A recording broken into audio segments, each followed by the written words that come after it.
বনলতা সেন নিয়ে এখনো আসলে বলার সময় আসেনি। এটা নিয়ে তো অবশ্যই যখন রিলিজ হবে আপনাদের সবার সঙ্গে একদম আয়োজন নিয়ে কথা হবে।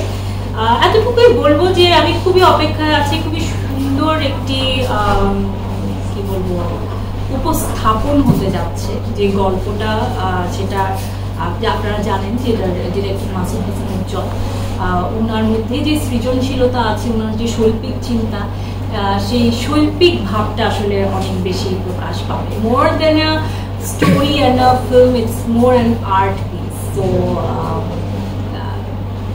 সেটা তখনই এটা নিয়ে কথা হবে। ওটিটির কোনো খবর আমরা পাবো কিনা? উনি শুধু সুপারস্টার নাই, তকমা তো ওনার সাথে আছে, বাট উনি one of the finest actors of our country. তো ওনার সামনে আমার নার্ভাস হওয়া যাবে না। সো আমি মানসিকভাবে ওই প্রস্তুতিটাও নিয়েছিলাম, তো এই জন্য খুব বেশি নার্ভাস হইনি, আর উনিও আমাকে খুব বেশি নার্ভাস হতেও দেয়নি, খুব কমফোর্টেবল করে দিয়েছিলাম। নতুন সিনেমার খবর আসলে কম, যদি আপনি বলেছেন তারপর আমি অ্যাকচুয়ালি জানি না, কারণ একটা তো সিনেমা এখন দেশের পরিস্থিতি এখন একটু একটু করে মানে সিনেমা রিলিজের ক্ষেত্রে হয়তো চেষ্টা হচ্ছে একটু ফ্রেন্ডলি হওয়ার। আমার তো একটা সিনেমা বনলতা সেন অলরেডি মোটামুটি রেডি আছে, এই বছরের নভেম্বরে রিলিজ হওয়ার কথা ছিল, বাট ডিরেক্টর একটু সময় নিচ্ছে, কারণ তিনি চাচ্ছেন যে এমন সময় রিলিজ দিতে যখন সবাই আসলে রেডি সিনেমা দেখার জন্য সম্পূর্ণভাবে। ওটা আছে। আর একটা দুটো সিনেমা আসলে আমার কাছে এসেছে মধ্যে, কিন্তু আমার মনে হয়নি যে আমি করতে চাই, ওই জন্য করা হয়নি। কিরকম সিনেমা করতে চান? আমি আসলে এমন একটা সিনেমা করতে চাই, আমার আসলে ডিরেক্টর নিয়ে আমার কোনো প্রবলেম নেই। যদি ডিরেক্টর নতুনও হয় বা ডিরেক্টরের সাথে কথা বলেও যদি আমার মনে হয় যে না ওনার হয়তো এটা প্রথম কাজ হতে পারে বা দ্বিতীয় কাজ হতে পারে, but he knows what he's doing, এটা একটা দুটো আলাপেই বোঝা যায়। But I think producer is very important একটা সিনেমার ক্ষেত্রে। এটা আমি আস্তে আস্তে যেটা বুঝেছি যে একজন প্রডিউসার যে যার সিনেমার প্রতি একটা ন্যাক আছে, যে এই কাজটা বুঝে, কারণ একটা সিনেমা স্ক্র্যাচ থেকে শুরু করে এই সিনেমা হলে যাওয়া পর্যন্ত এই পুরো কাজটা একজন প্রডিউসারই দেখে এবং বুঝে। সিনেমা তো শুরু হয়ে যায়, কিন্তু দেখা যায় যে মাঝপথে অনেক সময় প্রডিউসারদের নানা রকম আই ডোন্ট নো গ্যাপের কারণে ফিল্মটা হয়তো সিনেমা হল পর্যন্ত পৌঁছতে অনেক দেরি হয়ে যায় বা হয়ে ওঠে না অনেক ক্ষেত্রে। ওই রিস্কে আমি আসলে যেতে চাই না। সো যে কারণে আমি খুব দেখি ডিরেক্টর নতুন হলেও, গল্প সুন্দর হলেও, প্রডিউসার যাতে এমন কেউ হয় যে আসলে যার মধ্যে ওই বিষয়টা আছে যে পরীক্ষিত এবং যারা অনেক সিনেমা অলরেডি করেছে, যে হল পর্যন্ত। বনলতা সেন নিয়ে এখনো আসলে বলার সময় আসেনি। এটা নিয়ে তো অবশ্যই যখন রিলিজ হবে আপনাদের সবার সঙ্গে একদম আয়োজন নিয়ে কথা হবে।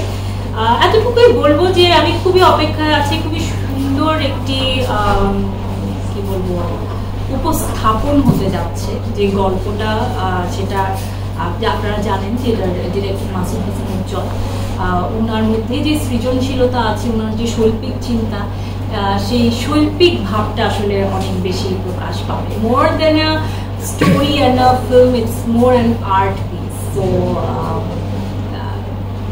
সেটা তখনই এটা নিয়ে কথা হবে।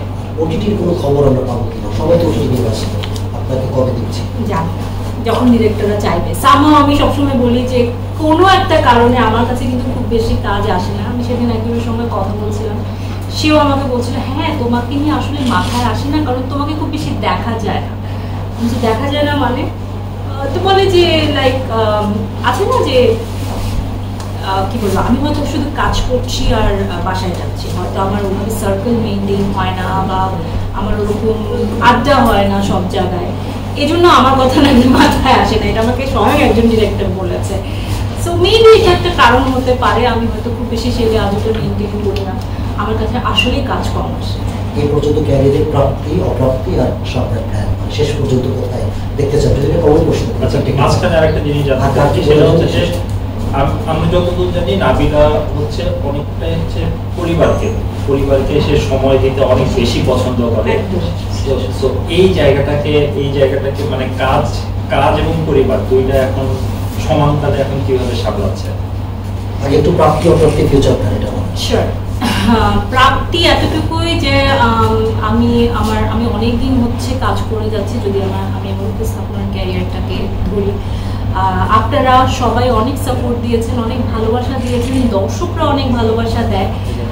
এই যে আপনারা আমাকে প্রশ্ন করছেন, আমাকে দর্শকরাও মেসেজ দেয় যে আমি কবে আরেকটা নতুন সিনেমা নিয়ে আসবো, তারা আমাকে দেখতে চায় আরো বেশি, এগুলোই আমার প্রাপ্তি। আর অপ্রাপ্তি কিছুই নেই।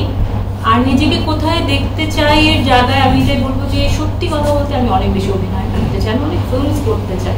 আমার কাছে মনে হয় যে আমার অভিনয়ের জায়গায় আমি বলছি না আমি খুব ভালো বা বড় অভিনেতা, বাট আমি নিজেকে ভাঙতে চাই নিজের পোটেনশিয়ালটা নিজেই বুঝবার জন্য। সো ওই একটা ক্ষুধা তো রয়ে গেছে।